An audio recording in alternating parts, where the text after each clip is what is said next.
We're overturning tables. I'm Derek. And I am Jonathan. Woohoo! Jonathan, no H. No H. Every Well, time, there's an H after the T. right, but like every time I talk to name, I will literally say Jonathan, no H. I'm like, oh wait, there's the H, but it's not. It's not John. It's Jon. Nope, no silent H. Jahan. That's what I think of every time I see a John with an H or Jonathan with an H. Jahan. Do you ever think like, so my name is Derek, Derek, and I've convinced myself it's the proper way to spell it because Derrick is like the oil Derek. Like it's not like it's just not. So do you like have you convinced yourself that your name is the proper spelling? Or do you know the origin of the H or no H? No, I don't know the origin. My name's proper because it's biblical. It So, is biblical. But I used to go by John for most of my life. Most of my life, I went by John. It wasn't until I started pastoring that I went by Jonathan. It's I don't really remember. No, I think I just like maybe growing up a little bit. Maybe I don't know. You've grown up. And so it's weird to hear my wife say John, and she does it now purposely to throw me off.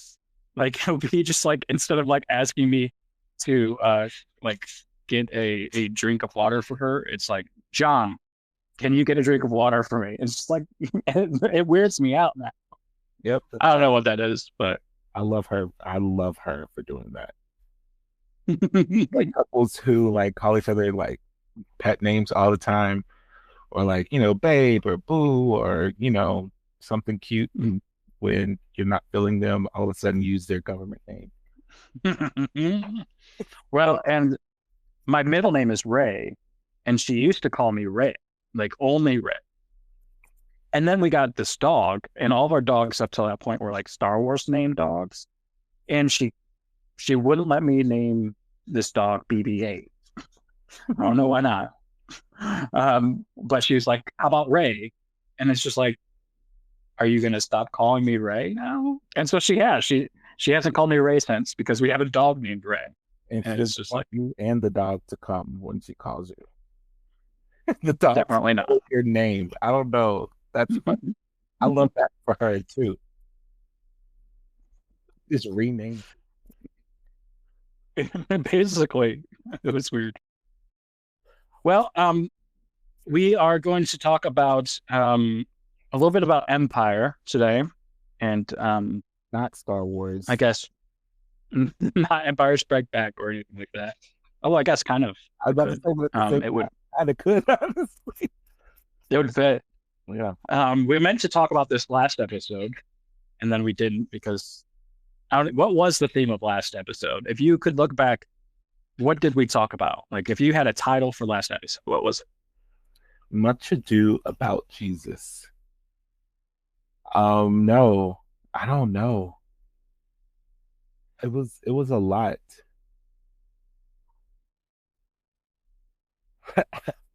Don't tax the church. I feel like that's what.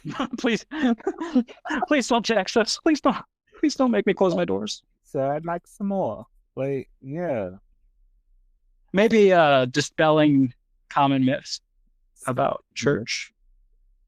That was good. And then just the whole idea of reorganizing or reframing, and that that goes against dispelling or rejecting common myths. I do like I think we can get a transcript. If we can get a transcript, I'm gonna put it in AI and say, hey, what would be a cool name for this? Or give me a list of names. Hey, there you go. That would be cool just to see what did we talk about. Yeah. We were going to talk about Empire in that episode, but it's okay because now we're going to record this episode, and now you're going to listen to this episode, hopefully, for those of you who are here. But I think I like it. I like doing this podcast that way. I'm kind of what I tell people is I'm kind of a sticky note person. So like I have bulletin points for the topic of empire and my thoughts on it, especially our responsibility against it. But like, I do that with my life. I do that with my ministry. My friends, we go on a big, like, week or two long road trip every 5 years, and I detail map every stop along the way. And we almost don't go to any of them. But that's like perfect. Like that's what I want. I want a detailed plan so that I know when we're going off of it. That's kind of, and I call it my sticky note way of doing things. I like that. So it's over prepare, and so that if you do like stay on topic, you're prepared to discuss that. But Yeah. if not, and whereas I have no notes, and and I also have ADHD, so like entire last episode, I have like all these things around me because I work remotely 90% of the time. So I'm like, don't pick that up. Don't. Like literally, like don't fidget. Yeah, and like don't, or if you fidget off camera, so that people watch it are like, why is he playing with the Barbie while he's talking about Jesus Empire? I did fix that last episode. Her necklace randomly fell off, and she's sitting looking at me. Hold on. I keep talking about it. If you're watching now, you can see it's. Don't look under her skirt. Wow, little not safe for work action there with the Barbie. Because she's sitting there, you see it. And so this little plastic necklace fell off just randomly, and I was like, leave it. But there's a point where I just had to not leave it. There's just all kinds of things, which most of my pastoral friends are really smart and have ADHD tendencies, issues. Yeah. Medication or not, self-medication. Oh yeah. All right, let's go. I don't. Yeah, right. Let's talk about ADHD all of a sudden. Literally the whole point. Well, and I was gonna say the reason I pointed this one specifically also has to do with like the level of the topic. Because when I talk about empire, I'm also going to talk about like the Democratic Party itself. And so we're going to lose a lot of listeners like right off the bat, because part of what I'm going to talk about is leftists tend to eat our own and spit them out if we disagree with them. And so we've already lost 50% of our viewers, I'm afraid. If your finger is over that leave button, don't click it yet. Please don't click it yet. Click it after I'm done. But when you think about empire, what are you thinking about? What are you thinking? Hold on, I want to jot a note really quick. Look who's doing bulletin points all of a sudden. Because as you talk about like eating our own and all of that, I just immediately started thinking about like the privilege of being able to do that.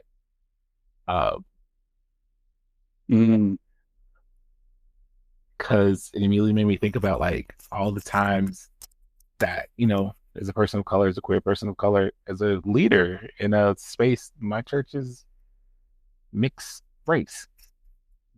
And not just mixed racially, but socioeconomically. Like we have poor people, we have people that would never consider themselves rich, but I would, right? Like if you're poor, you're like, oh wow, they're rich. So, and so part of being in, like what a privilege it is to be able to not seek to build coalition because you don't have to, right? Like you can literally look at someone who disagrees with you, or someone who thinks differently, or votes differently, or does something differently within your group, and because they don't align with your values, like with the privilege of being able to say, well, you know what? No, you're not it.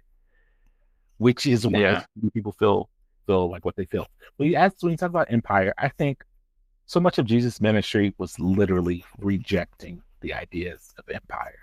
Like so much. of Jesus' ministry, healing the person on the Sabbath who was not supposed to be healed. And then when the when the empire said, "Why would you do that? Like, why in the world would you even do that?" So it's so crazy Mm-hmm.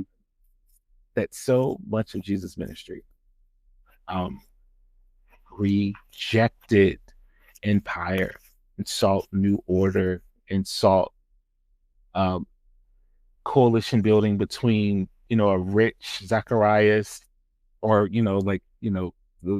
someone who's really wealthy and powerful, but then also building coalition with people who had nothing.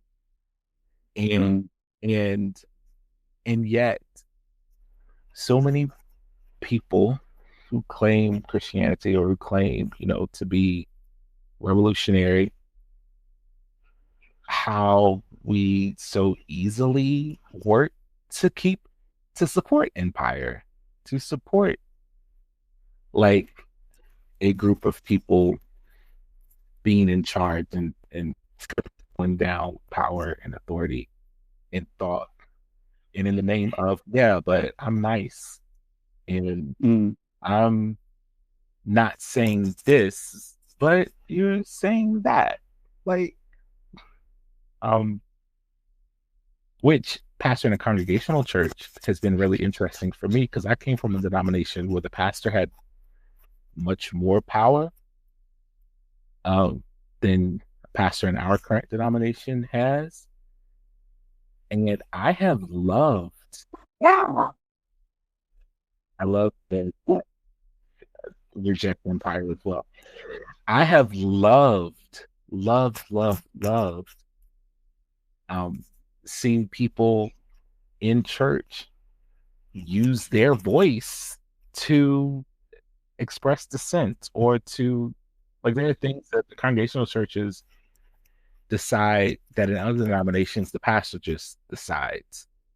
Um, Mm-hmm. so I love and I think that's something that our denomination autonomy and individualism and congregationalism is paramount. It is very near and dear to so many of us, and I think that's why so many people argue RUCC.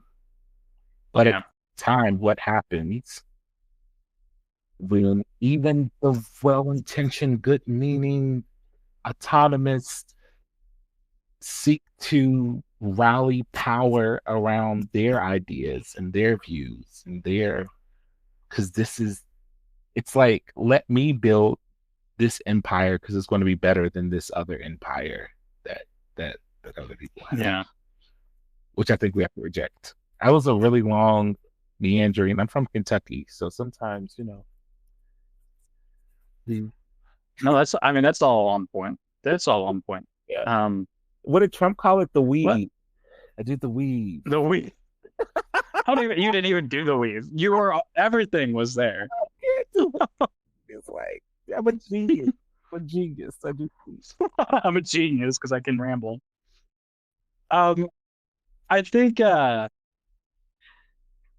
reason Jesus taught in certain ways was that we have certain propensities as human beings. We have selfish tendencies, we have sinful tendencies, we have tendencies, and one of the tendencies is to be attracted to power and empire.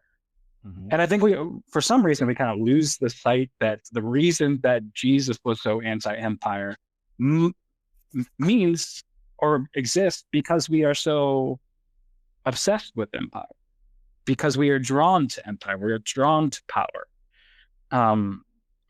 And I think that's pervasive today as much as it ever has been. And I think that we're drawn to it um, in how we approach politics, um, how we approach church. I mean, you kind of touched on that a little bit, but I just I think that there's a movement that needs to arise that gets back to the anti-empirical ways of Jesus, a Jesus that wasn't disengaged from power, wasn't disengaged from politics, was engaged in both of those things, but rejected the um, this sinister underbelly of using privilege to demote people and to cause people harm.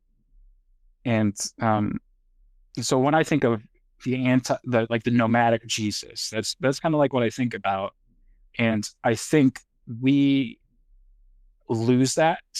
I think we have lost it. I think the way politics has played out, especially since the Obama era of politics, we have this propensity to, rather than, like, I vote blue, not because I believe blue is saving us. I just happen to agree more with what happens in the Democratic Party. But I don't have, ever since 2016, I have lost the concept, or have rejected the concept, that I have to vote blue no matter who. And there's privilege in that. Let's acknowledge that first and foremost. Like, Donald Trump's election is not going to harm me, other than if he starts making me pay another $400 a month in student loan debt, which is a real thing. but I do have the privilege, you were talking about this earlier, to also just address, I think, our obsession with party over policy. Right. And I think we need to figure that out. And as this podcast forms and is about turning to strategy and actual feet on the ground, I think the only way that we're ever going to accomplish that well is if we fall out of the obsession and the love with the Democratic Party, not to stop voting for the Democratic Party, but to use the Democratic Party as a tool in our life and nothing more. A tool that we can use to progress things, to implement the policies that we want to be seen changed. But the way I've seen the Democratic Party use on the left looks closer to nationalism that we don't want to talk about than it does to a freedom coalition. And it has a cult-like sense about it, because what's the definition of a cult? A cult is an institution that you are not allowed to leave. Like, that is the defining factor of a cult. And watch what happens when a Democrat votes a different way, fights a different way, advocates a different way. They get shat on. They get yelled at. They get thrown to the wolves, and they get excommunicated. And I think when we've reached that level of dependency on a party, we've lost something. That was a lot. No, that was interesting. It's way deeper than my brain can go. That Sorry. no, that was interesting. I keep saying interesting. Anyway, what I see, remember in 2020, I see Nancy Pelosi and House Democrats in the Capitol after George Floyd. I don't think it was Breonna Taylor yet. I think it was just like George Floyd. Maybe it was right around that time. And there was a picture of them wearing kente cloth stoles, kneeling in the Capitol in solidarity. I think that was the idea for Black Lives Matter. Mm-hmm.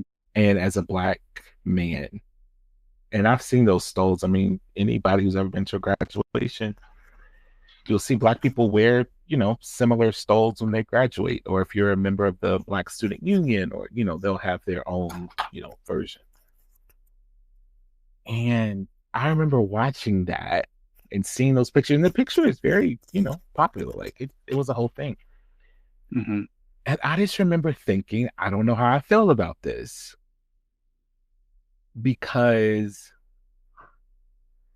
and there were Black people, there were white people, it was like, oh, I think it was the Democratic caucus was doing this. And in theory, I got it. Okay, this is a visual. But what did that mean? You know what I'm saying? Like it just felt performative. And on the one hand, I'm glad that someone is talking about what happened to George Floyd. I'm glad that there's some type of gesture. I'm glad that there's some type of moment. But the kente cloth, for those like kente cloth is like an African fabric type. It's a very specific type of cloth they would use for very specific reasons in a very specific part of Africa. And so to to see these Amazon $8 things just put over their shoulders and kneeling, and I know that for some people it was probably very spiritual, very like real. It also landed differently for so many people who vote Democrat, people who who feel that sense of what the hell is happening. And I think after this election in 2016, as a lifelong Democrat, as a family who's been Democrats at least since FDR,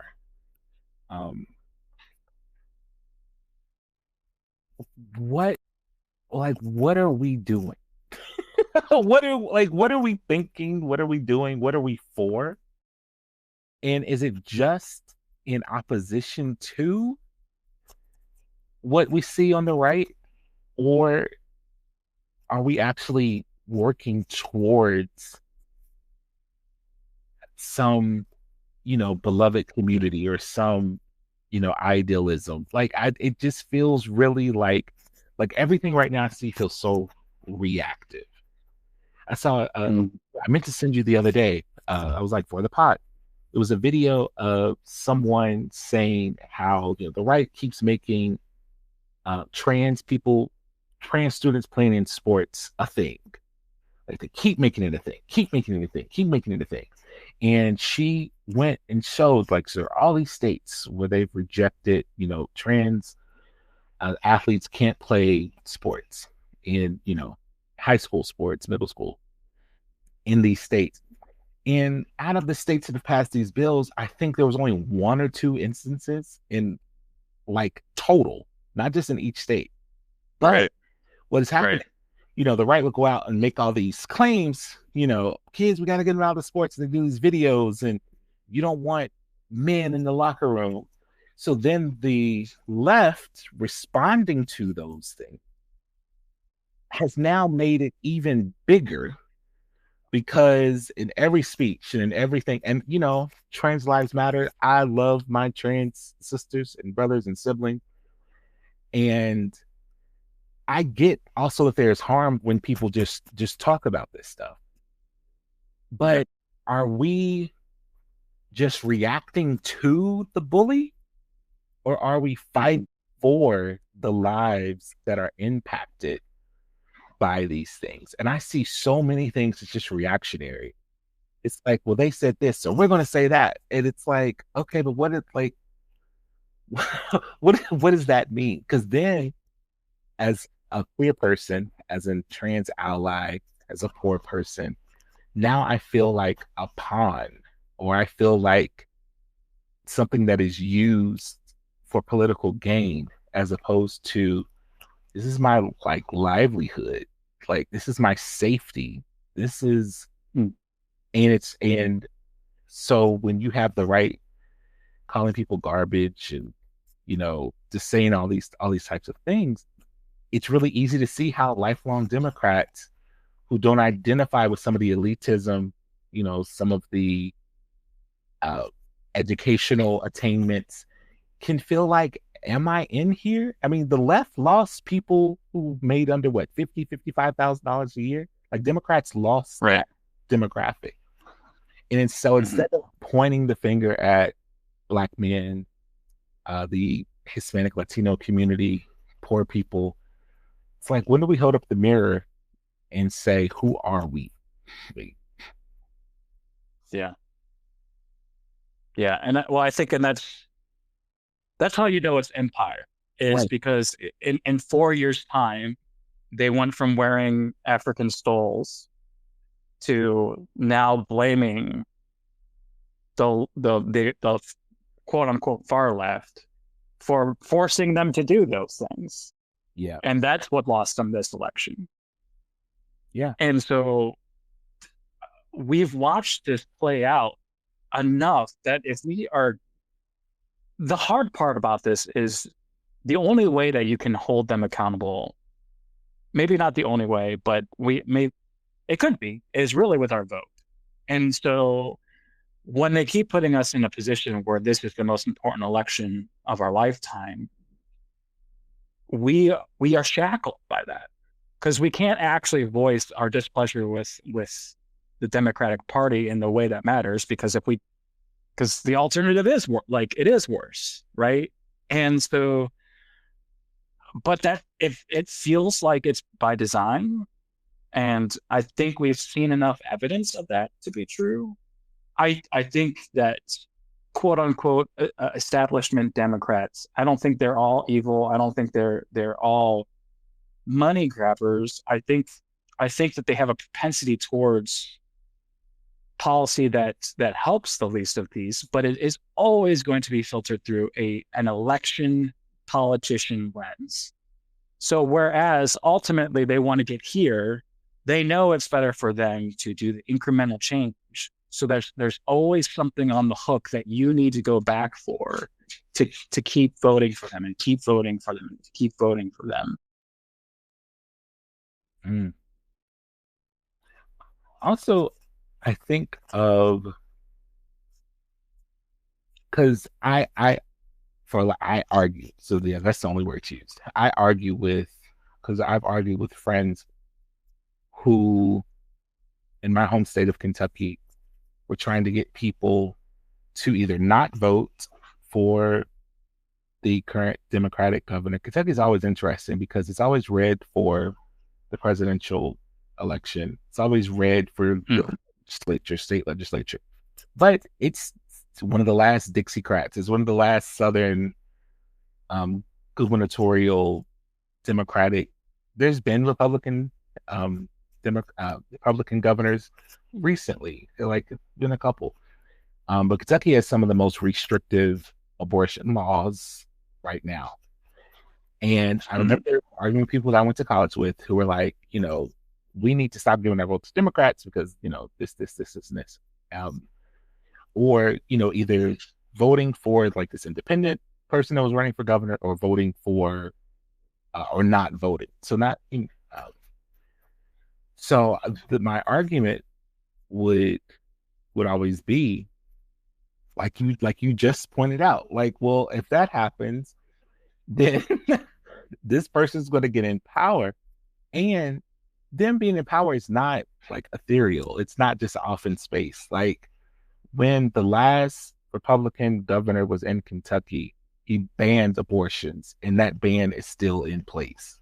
So when people need to make the difficult decisions to figure out what they do, they can't do that in Kentucky. They have to travel. And the closest place to my city I'm from is where I live now in Cincinnati. It's 2 hours away. So, how do you do that? Something like that causes harm. To your point, which I hadn't even thought about like what happens with our vote if the powers that be are paying attention. People like me always vote Democrat, but there are other people who don't. And those people who don't, many people who voted for Biden either did not vote for Kamala, they didn't show up, or they changed their vote. And they changed it because so much of what the Democratic Party used to stand for, that messaging was not clear this time around. And I don't think that was a candidate issue. I think that was a party problem. I also think that the reason why so many people voted for Biden, we lost this time trying to form a different coalition. Like Biden, we can say, okay, he's an old white guy, but he talks very plainly. He's from Scranton, Pennsylvania. He's, remember he used to have all those gaffes like everybody else, we'd be like, oh my God, Joe, you can't say that. But part of that Yeah. is that plain spoken salt of the earth is what people would say, down to earth type of person. And they distance themselves from Joe because, he's an unpopular president at this time because of certain things. But there's still a part of the Pennsylvania, that blue belt, that identifies and likes. And when he was having rallies, people were showing up for him. Mm. So then what does it feel like if you're in that part of the party? The question is this still a place for me?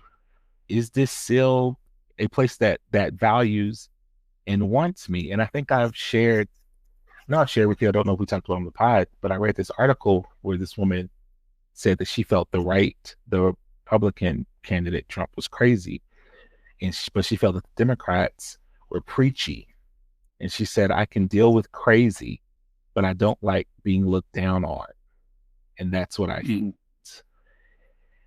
And so as we dissect, I think the loss is terrible, but I think if we're going to lose, let's lose with a purpose. So as we dissect what happened, I hope the powers that be are paying attention to that kind of stuff. And it's saying, what is our problem? Not why didn't people vote for what we want, because that's how we got here. But what do we need to change about ourselves that let people know that they are a part of our coalition? Because I think it looks like the party's been trying to build a new coalition based on identity politics, and that has failed. Yeah. It continues to fail, and it didn't just fail at the top. It didn't just fail in the presidency. It failed all the way down. Right. So yeah, it's really. But I think at this point we're still grieving and mourning. But I hope that eventually this turns to, okay, what next? What now? Yeah. Oh yeah. I mean, I remember pre-election even. I remember thinking, like, even if Kamala wins, yay, for certain reasons, but also if there was a piece of me that was going to be depressed because it would feel like the party wouldn't learn anything then. It would just be the same. Yeah. It would just be the same because they thought that they won. When the reality is that 3 elections in a row, they have, instead of listening to people, they have adopted this mindset of succession, of who's next in line. And in doing so, they've actually put some of the worst polling folks in front of us to vote for. And it's just like, why are we doing that? Like, why are we doing that unless our own interest is more important than the interest of Americans? And it seems like, as a strategy point, Democrats care more about winning the primary than the general election, as evidenced by the who's in front of us. I mean, you go back to Obama, we forget was an anomaly. But Hillary, when she ran, supposed to win. She was supposed to win, but if you look at the polling from the primary, she was well positioned behind Bernie head to head to Trump. It was like a 5-point swing. Yep. When, by the way, if you are a Democrat, you need a 5% win in the popular vote to win the Electoral College. So if you already have somebody that's neck to neck with the red opposition, whoever it is, you are actually very likely to lose the general election because of the Electoral College. And it's important to know that as strategy. that if somebody is polling ahead of the opposition by 5, 6, 7, 8 points, I think Bernie was ahead of Trump at 8 points. Like, maybe we should think about that more seriously rather than tearing the man down. I mean, there's so much revisionist history about Bernie in 2016 that my best friends, I had to, on election night, we were having a debate about that because of the damage Bernie did to Hillary, quote unquote, which Bernie ran a hard primary as you're supposed the system is supposed to do. That's what you're supposed to do. The moment the primary was over, Bernie told all the supporters to support Hillary 100%, and he showed up for her on the campaign trail almost 60 times. He did 60 campaign stops for her. But the revisionist history, thanks to establishment, and that includes media, wants folks to remember that it was all Bernie's fault for doing all this damage to Hillary. And then fast forward 4 years later, Hillary loses. You have the same thing again, where Bernie was polling ahead of Biden, polling ahead of against Trump, specifically against Trump. But so was Pete. So was Amy. But it wasn't until the who else was in there? Elizabeth Warren at one point. She didn't hold that very long. But the point is, we took the primary win to a general, like, we also forget when Biden won as a strategic point. If it stormed in a swing state that night, that day of election, and people just happened to stay home because it was raining and they were like, I don't want to go out in the rain, he would have lost. It was like what was it, like 60,000 votes in 3 swing states that he won by. And then fast forward, we now know that the internal polling for Biden showed that he was going to lose to Trump by 400 electoral college points. And yet the establishment still was upholding him until they had no other choice. And instead of giving us a democratic process and a new primary, they coronated Kamala, who just months before was polling as the least liked politician in America, rather than running a primary where she could have showed her stuff. She could have earned her place, and we could have been thrilled to vote for her. Right. Instead, we were again put in a position because of establishment failure. And this is what I'm not telling you not to vote Democratic. I'm not telling you not to vote blue. I'm urging us from an anti-empire state of mind to start thinking of right or left as tools that we use rather than them using us. Right. And they've only ever used us. They've only ever used Black people. They've only ever used Latin people. And we just have to, I think, before we can do this, before we can hit the ground running, there has to be a shakeup in our mind and a letting go of the empire that is the party we have. And we're in a new world. We're in a new millennium. We're in a new, I think the party just assumed that when the other party is talking about mass deportation, another party is calling brown people rapists and all these vile things, that the assumption then is, well, we don't have to really court Hispanic Latino people because we're not doing that.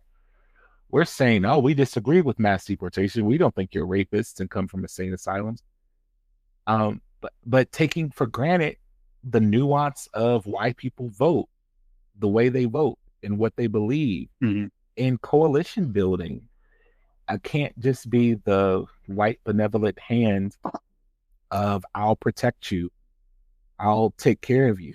It's do I have a seat at the table? Do I have positions of power and authority? Now, Trump said all kinds of things, and he's released his cabinet, and all these Black people that were out pissing off Black people, stumping hard for him, have been left out of the fray, even though that's not what he said he was going to do. So it's really easy for the people on the left to say, "Oh, see, look, this is exactly what he said he was going to do." This, you know, like again, reactionary. But again, are we just kneeling wearing kente cloths, or are we actually engaging and listening? And I hate the phrase empowering people because then that still sounds like benevolent, or giving people a voice, because again, that still sounds like I'm bestowing something upon you. But amplifying and acknowledging the people who are doing the work. Like Obama was a community organizer in South Side of Chicago who literally worked with a bunch of old Black women as a young, you know, post grad on helping them improve their community, helping them, you know, figure out ways that they could work the system to get certain things that they need. And he took that approach to his campaign, and he took that approach to the way he governed. I don't think any politician is perfect, but you know, it's hard for me not to love my Barack Obama. Um, but I don't see that scrappy same coalition building now. Instead, I see people denying, you know, demanding a recount. If you're on social media, that's so a lot of people on my friends are saying there should be a recount, which I'm like, shit, now we sound like the now we sound like Trump supporters 4 years ago. Or Exactly. it's the blame. It's the well, you know, the why would Hispanics do this and do that? And then I'm having people Yeah. say they are well, I don't care now if they get deported. I don't care about this. I don't care about that. So then I'm just like, so it was this kente cloth. Like it was just the visual. Like, is this something you really believe in? Or are you just saying what you feel like you're supposed to say, which goes, I guess, goes back to the idea of empire? Like, are you just supporting the people who you're told to support? And because I was going to vote for Biden, I was want to. I watched that debate and said, "What in the hell are we doing?" But because, like to your point, we're now in a place where it's comparing watermelons and ink pens. Like it's just so different. There was no viable, and I always think I wanted to think America had the same values that I did. I keep saying better than what it is, but I've stopped saying that. Like I wanted to believe that more than half of this country, that the majority of this country would show up to vote the same values that I have. And so that's not what happened. And instead of me getting pissed and angry about what the country is, I have to now seek to understand and learn why did this happen, and what is the new coalition, and what is the work, and what are people's values, and how do I minister and speak to those? Yeah, it's such a great point, and it just goes back to the finger wagging of the left. I mean, not only have I been accused already of protecting whiteness because I don't deny the election happened. Yeah, I think I saw that. I don't. But like you just see you see the finger wagging at the Palestinian Michigan voters. Like, how dare they? Don't they know this? Without even acknowledging that their literal like relatives have died, like and are dying and are starving, actively right now. They can't go there. Yeah, they can't. But yet they owe the Democratic Party the vote. Yeah, because we would do a good thing for you if our person got in office. Yeah, we would do this and we would do that. Right. But I mean, I don't just want this to turn into like a venting session either, which it kind of has been. It's just like, I really just want to encourage us to recall how Jesus was active in his political witness. And it wasn't dismissive, it wasn't disengaged, it just was different. It was different than how we approach politics today, where we have just reestablished different forms of empire, and we are right back to loving that empire, as opposed to being politically active and engaged in a way that doesn't bend the knee to anything other than the least of these. Because Christ sought to understand people's individual motives and needs and experiences, instead of trying to say this is who and how you need to be. It was, who are you? Why are you? How are you? Mm-hmm. And we don't have to understand with or agree with the motives and values of people to build community and coalition with them. Like, yeah. And we can't also tell them what their values should be. I mean, we have messaging, we have platform, we have ideas, we can educate, we can inform, but we also have to understand what values, what motivates, what's important to people. I saw a lot when, Palestinian protesters would show up at Democratic or, Kamala speeches to protest. And, people were like, well, they would never go to a Trump. Why don't they go to a Trump rally? Why don't they go to a Trump rally? Why don't they do this? Because if they did this, they'll get punched in the face. And if they get that, this would happen to them. And I'm like, this is what they should be. They're telling the party matters. And so instead of projecting, what if we actually, what if we listened? And I also understand the politics of it. Like, I get, climate change activists are like, I'm going to vote for Jill Stein because, she's talking about the climate. She's talking about this. She's talking about that. And I don't know if you saw that Pete Buttigieg video where he's talking to someone and he's like, listen, there's going to be one of two presidents. One denies that climate change even exists.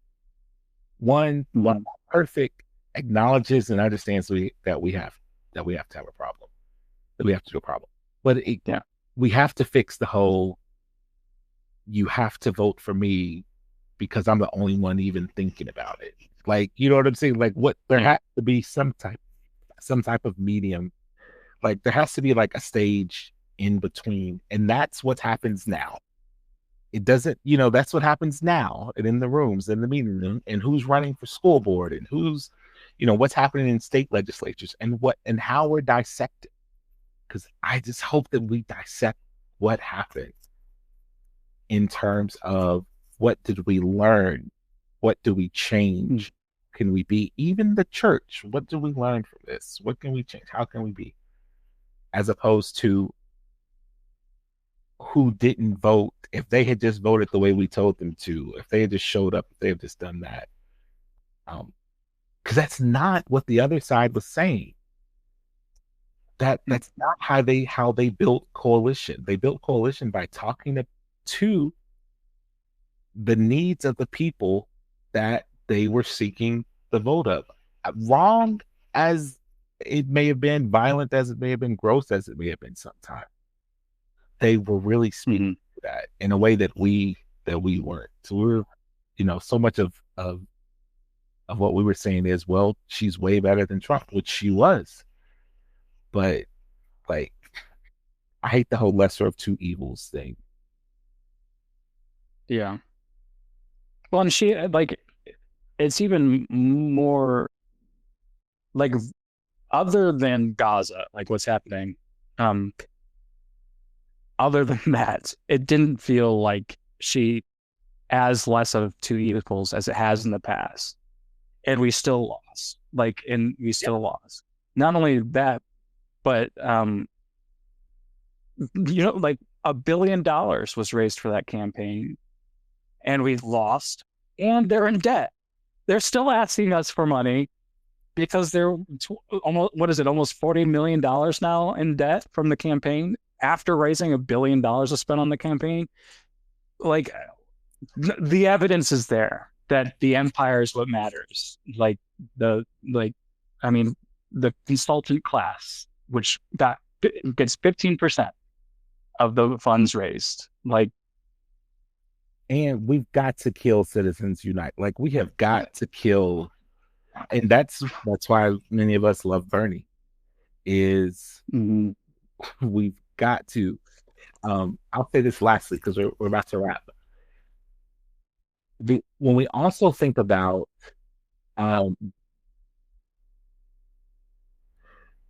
empire will sometimes tell you who it can and can't win on who they want to be in there. So right. A Bernie will never win because of this, even though if that's not what the polls say. Even though, and so we have to watch that. But this election, we saw two things. One, the power of money. How do you raise $1 billion, lose, and in debt? That's number one. Two, what happens when an eccentric immigrant, richest man in the world, is able to buy an empire, able to buy an office? One person's company kicked in $180 million, Right. paying people to vote. Like you could enter into a lottery to vote. What happens with that? What is the payback? There's also one person that gets more government contracts than anyone else in the country, and that's Elon Musk. He gets $3 billion in government contracts for SpaceX and all this research. So like we have to pay attention to all these things, and on both sides. So I think again the reaction is, okay, well, who will like what happens when we raise $2 billion? And when the poverty and the issues that we have in this country, look at what $1 billion could do. Yeah. Like what happens if it's capped? Like this is what you can raise. Because we got a bunch, I mean, look at all the junk. Trump texts me 4 or 5 times. I'm like, how did I get up on this list? Like you couldn't even do anything. You couldn't watch anything. You couldn't stream anything. Couldn't be on social media. It was just ridiculous. And we still lost. Yeah. Still. So what do we, I mean, what do we do? What's the shift that we make? I mean, once we're willing to accept that this is empire, what do we do? I think we use our voice. I feel like anytime people say, so what is the word? We use our voice. We use, and when I say use our voice, use our platform, is we show up and we share these things. The Hamilton County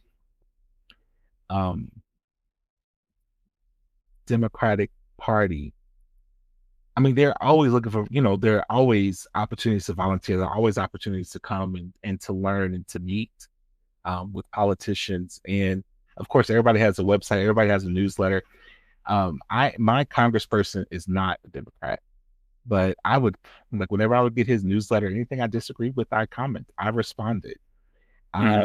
Because and a couple times they took me off the newsletter. And I'm like, no, this is not how this works. Like, I pay my taxes. I'm a taxpayer. So yeah, I do. I think we also hold people accountable.